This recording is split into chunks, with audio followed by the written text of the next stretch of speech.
Hello everyone, welcome to the session. आज हम discuss करने जा रहे हैं class 7th Punjab school education board की साइंस लेसन नंबर 9 सॉइल, मिट्टी के बारे में। तो चैप्टर शुरू करने से पहले मैं आप लोगों को ये बताना चाहती हूँ कि वर्ल्ड सॉइल डे मनाया जाता है दुनिया भर में 5 दिसंबर को हर साल, ताकि लोगों को जागरूक करवाया जाए कि कितना ज़रूरी है सॉइल को ठीक रखना। चलिए, अब ये सॉइल होता क्या है? धरती के जो ऊपर वाली परत है, टॉप वाली लेयर है, जहां पर प्लांट्स, पेड़ पौधे उगते हैं, उसे हम सॉइल बोलते हैं। अब उसके अंदर क्या कुछ होता है, वो अलग अलग लेयर्स में होता है, जिसे हम प्रोफाइल बोलते हैं या हॉरिजॉन्टल लेयर्स बोलते हैं। उसके अंदर होते हैं वेदर्ड रॉक्स, टूटे हुए पत्थर, ऑर्गेनिक मैटर जिसे हम कहते हैं मरे हुए प्लांट्स, पत्ते, सड़े हुए वो माइक्रो ऑर्गेनिजम्स। तो बहुत सारी चीजें होती हैं, कुछ मिनरल होते हैं, कुछ ऑर्गेनिक कंटेंट होता है। एक बार पढ़ लेते हैं कि सॉइल की कौन कौन सी परत दर परत लेयर्स होती हैं। एक लेयर होती है जिसे हम ऑर्गेनिक लेयर बोलते हैं, जिसमें ह्यूमस होता है, मतलब एक तरीके का आप कह सकते हैं खाद।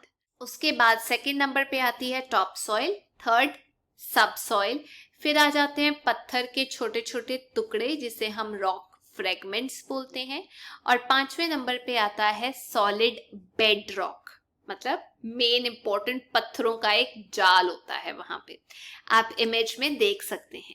एक बार देख लेते हैं सॉइल में क्या कुछ होता है, कॉम्पोजिशन क्या होती है। जैसे अगर आपको केक बनाना हो तो आप इंग्रेडिएंट्स की एक लिस्ट बनवाते हैं कि मुझे ये चाहिए, ये इतनी क्वांटिटी में चाहिए, ये इतनी क्वांटिटी में चाहिए। कोई चीज भी ऊपर नीचे हो जाए तो केक का कुछ और बन जाता है, होता है कि नहीं? तो वैसे ही सॉइल में कोई भी क्वांटिटी ऊपर नीचे हो जाए तो हमारे यूज की वो नहीं रहती। अब जो सॉइल है वो दो चीजों की बनी है, एक है ऑर्गेनिक कंपोनेंट और एक है इनऑर्गेनिक कंपोनेंट। मरे हुए या खराब हुए हुए पत्ते हो गए, जानवर जो इंसेक्ट्स हैं उनकी डेड बॉडीज हो गई, जब या काउ डंग, गाय का गोबर, इसे हम ऑर्गेनिक मैटर में लेते हैं जो कुदरती तौर पे हमें मिलता है, इसे हम ह्यूमस भी बोलते हैं। लेकिन इसके अलावा सॉइल के अंदर आपको सैंड, मैं बताऊंगी क्या होता है, ग्रेवल, क्ले, स्टोन्स और बहुत सारे मिनरल्स मिलते हैं जिसे हम इनऑर्गेनिक कॉन्स्टिट्यूएंट्स बोलते हैं, मतलब इनऑर्गेनिक हिस्सा। ऑर्गेनिक वो जो कुदरती तौर पे हम लोगों को मिलता है मरी हुई चीजों से, पेड़ पत्तों से, जानवरों से, लेकिन कुछ और हिस्सा उसे हम इनऑर्गेनिक पार्ट बोलते हैं। तो एक पर्टिकुलर सॉइल के अंदर एक मिक्सचर होता है इन सब पार्टिकल्स का, और ठीक प्रोपोर्शन में होना बहुत जरूरी है इनका, ताकि हम अच्छी फसल उगा सके। अब इंटरेस्टिंग बात यह है कि ना तो क्ले, ना ही सैंडी और ना ही ग्रेवल सॉइल के अंदर आप फसलें उगा सकते हैं, मतलब इन तीनों का सही प्रोपोर्शन में होना बहुत जरूरी है। अब ये सैंडी सॉइल, क्ले क्या है? चलिए, सॉइल को हम बांट सकते हैं अलग अलग कैटेगरीज में, उसके रंग के अनुसार, उसके केमिकल नेचर के अनुसार, और उसके अंदर जो पार्टिकल्स हैं उनका साइज क्या है उसके अनुसार। सबसे पहले हम बात करते हैं साइज में, जो पार्टिकल्स होते हैं उसके अंदर, उसके अनुसार उसको अलग अलग हिस्सों में बांटते हैं। सबसे पहला हम लेते हैं क्ले। मिट्टी के घड़े देखे होंगे, बहुत ही फाइन होता है, मतलब उसके जो पार्टिकल्स हैं, उसके जो पदार्थ हैं वो इतने छोटे होते हैं जितने मिट्टी के, जो आपको दिखाई नहीं देते। तो अगर आप इसको, मसलिन एक कपड़ा होता है, आप देख सकते हैं, उसके अंदर से भी निकालें तो बड़ी आसानी से उसके अंदर से भी आप इसे फिल्टर आउट कर सकते हैं। इस तरीके की जो सॉइल है उसके हम घड़े बनाते हैं, मिट्टी के बर्तन, अर्दन पॉट्स बनाए जाते हैं, जिससे पानी अच्छे तरीके से ठंडा रहता है गर्मियों के अंदर। और अगर इसके अंदर आप पानी नहीं डालते तो ये बिल्कुल सूखी कच्ची सी मिट्टी बन जाती है जो थोड़ी सख्त होती है। क्ले के साथ भी यही होता है, आप क्ले के साथ खेले होंगे। दूसरी किस्म होती है सैंड, इसमें जो पार्टिकल्स हैं वो थोड़े से बड़े होते हैं, जो मसलिन के जो कपड़ा है उसमें से नहीं निकलते।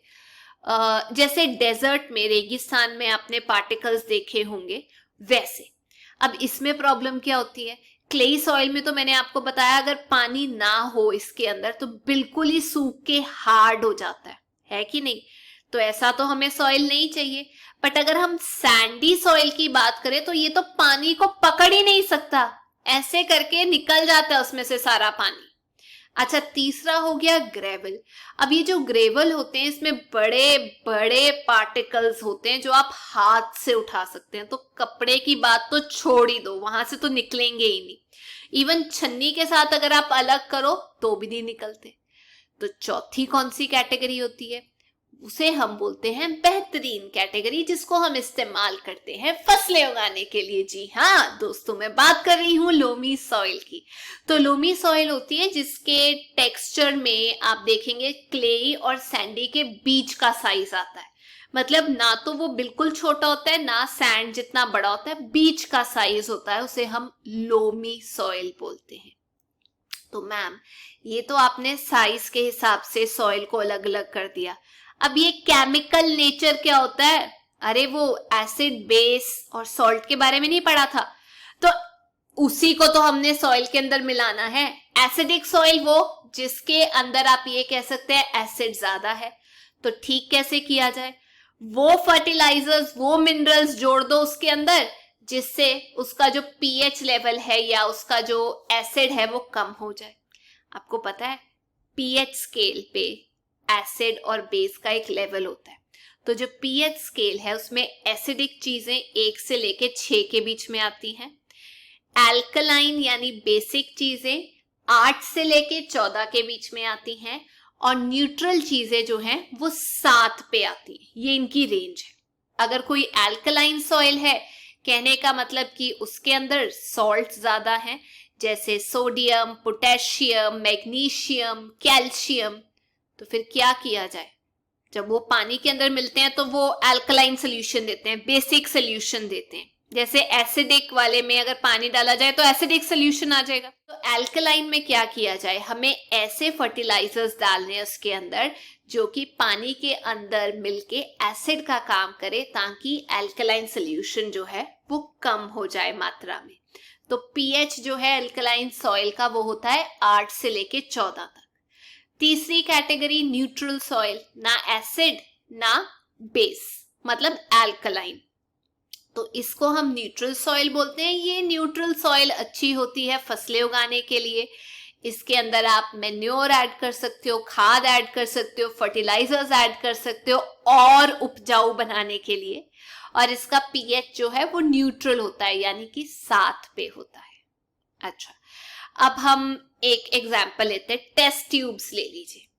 टेस्ट ट्यूब में आपने मान लीजिए 4-5 किस्म की आप टेस्ट ट्यूब ले लो, उसमें अलग अलग तरीके की आप सॉइल डालो और उसके बाद खुद टेस्ट करो उसका पीएच लेवल कि कितनी रेंज में आ रहा है। अगर एसिडिक है तो आपको पता है कि उसका जो रेंज है वो होगा 1 से 6 के बीच में। और एसिडिक सॉइल के अंदर अगर आप पानी डालोगे तो ब्लू लिटमस रेड में बदल जाएगा। लिटमस टेस्ट अगर करो, और वैसे ही अगर बेसिक सॉइल के अंदर आप देखोगे अल्कलाइन के अंदर, तो उसमें जो रेड कलर है वो ब्लू में बदल जाएगा लिटमस पेपर का, और न्यूट्रल के अंदर तो कोई कलर आएगा ही नहीं। अब हम बात करते हैं सी टाइप की, कलर के बेसिस पे जो सॉइल को अलग अलग टाइप्स पे डिवाइड किया जाता है। देखिए आपने बहुत कलर की मिट्टी देखी होगी, वो रंग इसलिए आता है क्योंकि कोई चीज, कोई मिनरल, ऑर्गेनिक मैटर उसमें ज्यादा होता है, किसी में कुछ कम होता है। तो सबसे पहले हम बात करने वाले हैं वाइट सॉइल की। जो वाइट सॉइल होती है ना वो सैंडी होती है, जैसे आप कह सकते हो जिसके पार्टिकल्स आप फील कर सकते हो, और उसके अंदर ऑर्गेनिक मैटर नहीं होता, मतलब डेड और डिकेड प्लांट्स, एनिमल्स नहीं होते, तो ये ज्यादा उपजाऊ नहीं होती। जिसके अंदर ऑर्गेनिक मैटर ही नहीं है तो वो उपजाऊ क्या होगी? दूसरी होती है रेड सॉइल। इसके अंदर रेड कलर होता है क्योंकि इसके अंदर आयरन होता है और थोड़ा कॉपर भी होता है, तो हम ये कहेंगे आयरन और कॉपर का सॉल्ट होता है। आयरन की वजह से रेड कलर होता है, याद रखना। तीसरा ब्लैक सॉइल। ब्लैक सॉइल को रेगर सॉइल बोलते हैं, कॉटन उगाई जाती है वहां पे। इसके अंदर आयरन भी होता है, एल्युमिनियम भी होता है और ह्यूमस, वो ऑर्गेनिक मैटर वो भी होता है इसके अंदर, डिकेड मटेरियल। तो ये इसके ऊपर कॉटन उगाई जाती है। और पंजाब में भी आप साउथ वेस्ट के जो डिस्ट्रिक्ट्स हैं जैसे बठिंडा, मानसा, संगरूर, बरनाला, वहां देख सकते हैं कि ब्लैक सॉइल मिलती है। अच्छा, एक और चीज बोलती हूँ, आपको पता है सॉइल के अंदर पानी किस रेट से जाता है नीचे? उसे हम रेट ऑफ परकोलेशन बोलते हैं। मान लीजिए आपने 4 प्लास्टिक की पाइप्स ले ली और उसमें अलग अलग तरीके की आपने मिट्टी डाल दी, ऊपर से 500 ml आप पानी डाल दो। तो अगर आपको मापना है कि ये जो सैंड, क्ले, ग्रेवल या फिर लोमी सॉइल है, इसमें पानी कितनी स्पीड से जाता है, उसका एक फॉर्मूला है। नीचे जाता है ना पानी, उसे हम बोलते हैं रेट ऑफ परकोलेशन, नीचे जाना। उसका फॉर्मूला है कितना पानी आपने डाला उसके अंदर, सॉइल के अंदर मिलीलीटर में, उसको डिवाइड करना है कितना टाइम लगा, कितने मिनट्स में टाइम लगा उसको नीचे तक जाने के लिए। वो आ जाता है रेट ऑफ परकोलेशन, मतलब कितनी स्पीड लेता है, कितना टाइम लेता है पानी नीचे तक जाने के लिए। और हर मिट्टी का अलग होता है ये रेट ऑफ परकोलेशन। अब हम बात करते हैं मिट्टी के अंदर क्या पानी भी पाया जाता है? जी हाँ, मिट्टी में सिर्फ मिनरल्स और ऑर्गेनिक मैटर नहीं होता, इसके अंदर पानी भी होता है। वो जो क्लेई सॉइल होती है तो बहुत पानी होल्ड कर सकती है, लेकिन अगर सैंडी सॉइल की बात की जाए वो थोड़ी नकचिड़ी होती है। वो कहती मैं नहीं पानी को बर्दाश्त कर सकती, वो नहीं रिटेन कर सकती। तो जो पानी है सॉइल के अंदर वो भी चेक किया जा सकता है उसको हीट करके। मिट्टी ले लो, ठीक है, उसे एक बीकर या कंटेनर के अंदर डाल दो और नीचे से उसको हीट करना शुरू करो। जो मिट्टी आपने ली थी उसमें पानी तो होगा ही। मान लीजिए उसका जो भार था वो था W1। जब आपने उसको उबाला या उसको गर्म किया तो उसका पानी इवेपोरेट कर गया, भाप निकल गई, तो उसका वेट जो है, उसका भार थोड़ा कम हो गया, W2। अब पानी कितना था? पहले वाला जिसमें पानी था उसमें से जो बच गया वो माइनस कर दो, W1 माइनस W2, पानी आ जाएगा कितना था। अगर इसको परसेंटेज में निकालना है कि कितना पानी था तो उसका फॉर्मूला है W1 जो पहली सॉइल का वेट था माइनस W2 जो दूसरी का उबाल के आया डिवाइडेड बाय W1 और उसको मल्टीप्लाई कर दो 100 के साथ। आपको ये भी पता है जो उबाल के मिट्टी का वेट आया, भार आया, वो कम ही होगा ना ओरिजिनल से। क्यों कम होगा? क्योंकि पानी तो चला गया ना उसमें से, इसीलिए। अच्छा, अब आप सोच रहे होंगे हवा भी होती है क्या मिट्टी के अंदर? पानी भी आ गया, रंग भी आ गया, ऑर्गेनिक मैटर, इनऑर्गेनिक मैटर, मिट्टी में हवा भी होती है। जी हाँ, जो पौधों की जड़ें हैं वो पानी खींचती हैं और साथ के साथ जो हवा है सॉइल के अंदर, मिट्टी के अंदर, वो भी रूट्स ही खींचती हैं। तभी तो आप क्या करते हो, सॉइल को प्लो करते हो, टिल करते हो, ऐसे खोद खोद के, माली भी तो निकालते हैं उसको, सॉइल को पोरस किया जाता है खोद के ताकि उसमें पानी नीचे तक चला जाए। एग्जाम्पल देती हूँ, एक बीकर ले लो, मग ले लो, ग्लास ले लो, उसको आधा भर दो गार्डन से मिट्टी लाके, ठीक है, और इसको टेबल पे रख दो ना। इसके अंदर आपने क्या करना है, धीरे धीरे करके पानी डालना है जब तक पूरा ऊपर तक पानी भर ना जाए सॉइल का, मतलब सॉइल पूरी गीली ना हो जाए। अब आप देखोगे कि जब आप पानी डाल रहे थे उस वक्त बुलबुले निकल रहे थे थोड़े थोड़े, ध्यान से देखना। वो बुलबुले क्या थे? हवा ही तो थी, तभी तो ऐसे प्लो किया जाता है सॉइल को। अच्छा, प्लो को पंजाबी में क्या बोलते हैं आप लोग मुझे बताना। अब हम बात करते हैं सॉइल्स और क्रॉप्स की। भारत के अलग अलग हिस्सों में अलग अलग तरीके की फसलें उगाई जाती हैं। जो पेड़ पौधे होते हैं उनको अलग अलग न्यूट्रिएंट्स चाहिए होते हैं पानी के साथ, जो अलग अलग किस्म की मिट्टी से मिलते हैं। कुछ फसलें लोमी सॉइल में उगती हैं, कुछ क्लेई में, कुछ जो है सैंडी में। अगर इंडिया की वेस्टर्न स्टेट्स की बात की जाए, राजस्थान, गुजरात, वहां सैंडी सॉइल होती है, थोड़े मोटे पार्टिकल्स वाली, उसमें न्यूट्रिएंट्स होते हैं लेकिन पानी कम होता है, वो पानी रखती भी नहीं है अपने पास। तो वहां कौन सी फसलें उगाई जाती है? मिलेट्स, बाजरा, ग्राउंडनट, ऑयल वाली क्रॉप्स। अगर पंजाब हरियाणा की बात की जाए वहां क्लेई और लोमी सॉइल है, तभी तो उपजाऊ धरती है। वीट, मेज, पैडी यानी कि राइस उगाया जाता है। उत्तर प्रदेश, मध्य प्रदेश में दालें उगाई जाती हैं। असम में, वेस्ट बंगाल, हिमाचल प्रदेश में आपको टी, चाय मिलेगी, वहां पे वो उगाई जाती है, क्योंकि वहां की जो मिट्टी है वो पानी जो है ज्यादा एब्जॉर्ब नहीं करती है, थोड़ा पानी निकल जाता है उसमें से। अच्छा, अगर हम कोस्टल एरिया, तट की बात करें, केरला, कर्नाटक, वेस्ट बंगाल, उड़ीसा, तेलंगाना, वहां पर पानी जो है मिल भी जाता है फसलों को, और खड़ा हुआ पानी चाहिए, तो इसीलिए राइस, पैडी उगाई जाती है। जो सॉइल है वो परकोलेट नहीं करती पानी को नीचे, यानी पानी को नीचे तक नहीं जाने देती, ऊपर पानी खड़ा रहता है, जो राइस की फसल के लिए अच्छा होता है। ये वाला पानी जो स्टेगनेंट वाटर है, राइस को हम पैडी भी बोलते हैं। अगर हम गुजरात, महाराष्ट्र और कुछ हिस्सा पंजाब, हरियाणा की बात करें, वहां ब्लैक सॉइल मिलती है जो कि कॉटन के लिए अच्छी होती है। महाराष्ट्र के ईस्टर्न डिस्ट्रिक्ट्स के अंदर आपको ऐसी सॉइल मिलेगी जिसका सल्फर कंटेंट अच्छा होता है, तो इसलिए वहां अनियन, प्याज उगाए जाते हैं। आपको पता है अनियन के अंदर भी सल्फर होता है।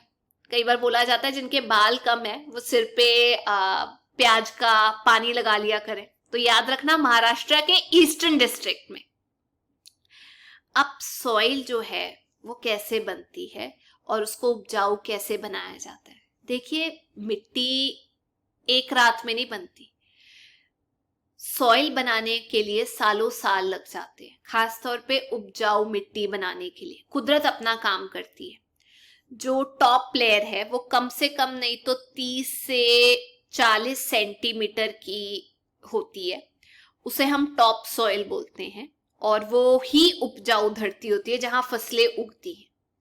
अब इसको कैसे और उपजाऊ बनाया जा सके, हम लोग मैन्योर ऐड करते हैं, गाय का गोबर ऐड करते हैं, ताकि इसको सॉइल को न्यूट्रिएंट्स मिले और फसलें उगाई जा सके। दूसरा, जो मिट्टी नदियां डिपॉजिट करती हैं, खास तौर पे जब वो पहाड़ों से आ रही होती हैं या वो समुद्र में मिलने वाली होती हैं, वो फर्टाइल सॉइल होती है। जैसे इंडिया के उत्तरी भाग में एल्यूवियल सॉइल फर्टाइल होती है, ऊपर से इंपॉर्टेंट पदार्थ माउंटेन से नीचे आ रहे होते हैं, तो वो हम वहीं पे खेती बाड़ी करते हैं उस सॉइल में। इंडिया के नॉर्दर्न पार्ट में, पंजाब, हरियाणा में आपको मिलेगी। तीसरा, नेचुरल वेजिटेशन, मतलब पत्ते अपने आप गिरते हैं, फिर डिके हो जाते हैं, सड़ जाते हैं, तो सॉइल में मिल जाते हैं, जो कि सॉइल को इंपॉर्टेंट न्यूट्रिएंट्स देते हैं, पौष्टिक तत्व देते हैं। सूखी लकड़ी हो गई, बैक्टीरिया कई बार काम करता है सॉइल के अंदर, उसको न्यूट्रिएंट्स देता है।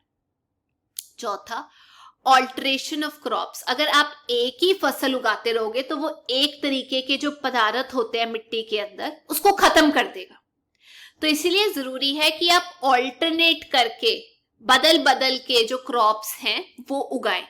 खास तौर पे ऐसा किया जाता है कि दो फसलों के बीच में दालें उगाई जाती हैं, जिन्हें हम लेग्यूमिनस क्रॉप्स बोलते हैं, जो नाइट्रोजन को अपनी जड़ों द्वारा ही फिक्स कर लेते हैं, मतलब हासिल कर लेते हैं, तो सॉइल को वापस से फर्टाइल बनाती हैं। ये दालें हमारे लिए भी अच्छी होती हैं और सॉइल के लिए भी अच्छी होती है। तो ये ऑल्ट्रेशन की प्रैक्टिस करनी चाहिए कि एक फसल एक टाइम, दूसरी फसल बीच में, कोई ऐसी जो सॉइल को फर्टाइल बनाए, जिससे उपजाऊपना जो है मिट्टी का वो बरकरार रहे। अब क्या मिट्टी और जगह पे भी यूज की जाती है? जी हाँ, जैसे कि जो मिट्टी है वो जड़ों को पकड़ के रखती है, पेड़ों की, प्लांट्स की। एग्रीकल्चर में जो क्रॉप्स हैं वो इसलिए उगाई जाती हैं या उगाई जा सकती है क्योंकि सॉइल के अंदर न्यूट्रिएंट्स होते हैं। मिट्टी को यूज किया जाता है ईंटें बनाने के लिए, क्ले को यूज किया जाता है सीमेंट बनाने के लिए, एक तरीके की मिट्टी हो गई। सैंड, मिट्टी को ही मिक्स किया जाता है सीमेंट के साथ, घर बनाने के लिए, रोड्स बनाने के लिए, ब्रिजेस बनाने के लिए, फैक्ट्रीज बनाने के लिए। जो क्लेई सॉइल है, जिसे हम कहते हैं फाइन क्वालिटी जो सॉइल की है, उससे हम अर्दन पॉट्स बनाते हैं, मिट्टी के घड़े, फ्लावर पॉट्स बनते हैं उससे, आपने देखा ही होगा। और जो सॉइल है उसका इस्तेमाल किया जाता है डैम्स बनाने के लिए रिवर के आसपास, ताकि वहां से हम बिजली बना सके। अब सॉइल का नुकसान भी हो रहा है, सॉइल इरोजन भी हो रही है, मतलब ऊपर वाली जो परत है वो बारिश, फ्लड्स, हड़ आने की वजह से, स्ट्रॉन्ग विंड्स की वजह से या किसी और कारण की वजह से खराब हो रही है, उड़ती जा रही है, वॉश अवे हो रही है, उसे हम सॉइल इरोजन बोलते हैं। कारण बहुत सारे हैं, जैसे फ्लड्स, हड़ आ गए तो सारी मिट्टी गई, विंड स्टॉर्म, तेजी से हवा आ गई तो सारी ऊपर वाली परत गई, डिफॉरेस्टेशन, पेड़ कट गए तो जड़ें कहां से सॉइल को पकड़ के रखेंगी, ओवरग्रेजिंग, चौथा कारण, एक ही जगह पे अगर जानवरों को चराते जाओगे तो वहां तो सॉइल दिखाई देनी शुरू हो जाएगी, फिर वो भी गई, तो इसीलिए एक जगह पे नहीं चराना चाहिए, अलग अलग जगह लेकर जाना चाहिए जानवरों को। माइनिंग, धरती के नीचे से कुछ खोदते हो तो उसे ढक तो दो, सॉइल तो ना खराब करो वहां की। अब ये चेक कैसे किया जा सकता है? सबसे पहला एफॉरेस्टेशन, जो एरिया बिल्कुल खाली है जहां कुछ नहीं उगा हुआ वहां पे आप प्लांट्स उगाओ, बैम्बू के प्लांट्स उगाओ जो कि सॉइल को पकड़ के रखते हैं, ज्यादा से ज्यादा बैम्बू के प्लांट्स लगाओ पहाड़ों पे या जो थोड़ा सा ढलान वाला एरिया है। माइनिंग को चेक करो, इस तरीके से माइनिंग करो, खोद करो कि सॉइल इरोजन ना हो। ऑल्टरनेट ग्रेजिंग, एक जगह पे जाकर जानवरों को मत चराओ, अलग अलग जगह लेकर जाओ, ताकि दूसरी जगह जब आप लेकर जा रहे हो तो पहले वाले की घास आ जाए वापस।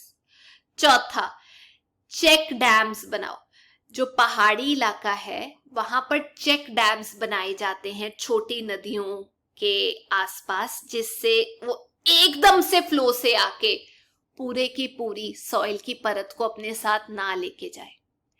पांचवा, आप घास उगा दो या एम्बार्कमेंट कर दो फील्ड की, मतलब जो खेत है उसके आसपास मिट्टी की एक दीवार बना दो, एम्बार्कमेंट, उसके ऊपर घास लगा दो, ताकि जो पानी का अगर तेज फ्लो आए, विंड आए, वो खेत से मिट्टी ना लेके जा सके।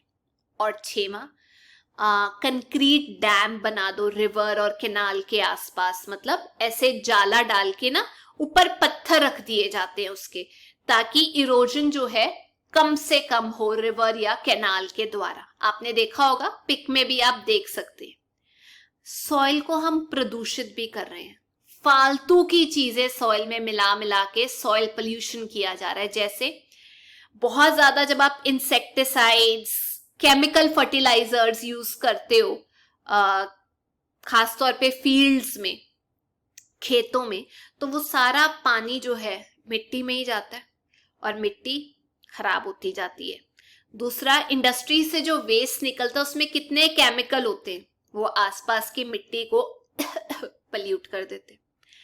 तीसरा, जब आप पॉलिथीन, प्लास्टिक की चीजें मिट्टी में फेंक देते हैं तो वो मिट्टी में मिलती नहीं है, वो वैसी ही पड़ी रहती है, मिट्टी के ऊपर एक परत बन जाती है, जिससे उसका जो उपजाऊपन है वो खत्म हो जाता है, क्योंकि प्लास्टिक और पॉलिथीन जल्दी से कुदरती तौर पे खत्म नहीं होता, तो वो सॉइल को, जानवरों को, सबको नुकसान पहुंचाता है। तो ये थी आज की क्लास, पर जाने से पहले मैं आप लोगों से 2 क्वेश्चंस पूछना चाहती हूँ। सबसे पहला, कलर के हिसाब से किन्हीं 2 सॉइल्स के नाम आप मुझे बताइए, और दूसरा, केमिकल नेचर के हिसाब से किन्हीं 3 सॉइल्स के आप मुझे नाम जरूर बताइएगा। तो ये थी आज की क्लास। अगर आपको वीडियो अच्छा लगा तो please make sure you like, share and subscribe. हम फिर मिलेंगे, till then take care, bye bye.